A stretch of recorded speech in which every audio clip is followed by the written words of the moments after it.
પોરબંદર મહાનગરપાલિકાના 52 કોર્પોરેટરોને મળશે માસિક માનદ વેતન અને ભથ્થા, જે અંગે આગામી 18 જૂનની સામાન્ય સભામાં મુકાશે પ્રસ્તાવ.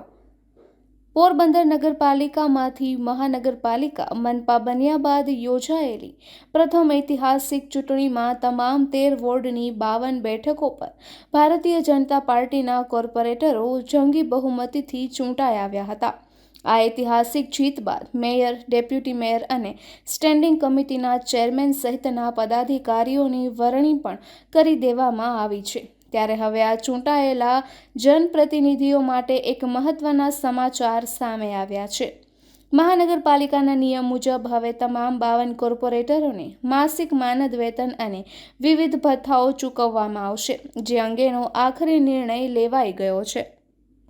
અગાઉ જ્યારે પોરબંદર નગરપાલિકા હતી ત્યારે ચૂંટાયેલા કાઉન્સિલરોને કોઈપણ પ્રકારનું વેતન કે ભથ્થું મળતું ન હતું.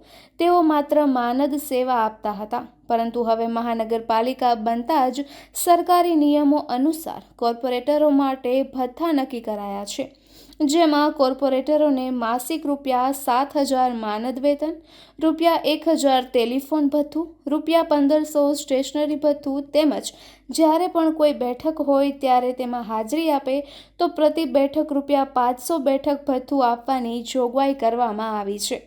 આ વેતન વધારા અને ભથ્થાના મામલે રાજ્ય સરકાર દ્વારા સત્તાવાર મંજૂરી આપી દેવામાં આવી છે. હવે વિધિવત રીતે આ ભથ્થા ચૂકવવાની પ્રક્રિયા શરૂ કરવા માટે આગામી તારીખ 18 જૂનના રોજ મહાનગરપાલિકાની સામાન્ય સભા યોજાનાર છે.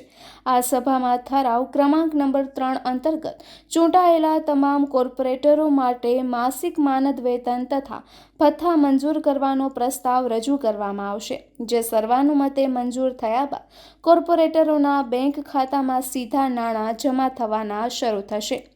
નોંધનીય છે કે મનપાના પ્રથમ મેયર સાગર મોદીએ પદગ્રહણ કરતા પૂર્વે જ જનસેવાના આશયથી એક મોટી જાહેરાત કરી હતી. તેમણે જણાવ્યું હતું કે તેઓ કોઈપણ પ્રકારનું માનદ વેતન, સરકારી કાર કે બંગલા જેવી સુવિધાઓનો લાભ લેશે નહીં. મેયર સિવાયના અન્ય તમામ 51 કોર્પોરેટરોને નિયત થયેલું માનદ વેતન અને ભથ્થા ચૂકવવામાં આવશે. જો કે તમામ કોર્પોરેટરોના આ માનદ વેતન અને ભથ્થાઓને કારણે પોરબંદર મહાનગરપાલિકાની તિજોરી પર દર મહિને અંદાજે ₹5 લાખ જેવો વધારાનો નાણાકીય ભાર આવશે. કોર્પોરેટરોને નિવૃત્તિ બાદ કોઈ પેન્શન કે વર્ષ દરમિયાન કોઈ બોનસ મળવાપાત્ર નથી.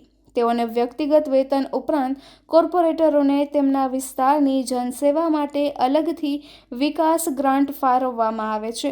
આ નાણાંનો ઉપયોગ તેમના વિસ્તારના પ્રજાલક્ષી કાર્યો માટે તેઓ કરી શકશે. નિપુલ પોપટ, પોરબંદર ટાઈમ્સ.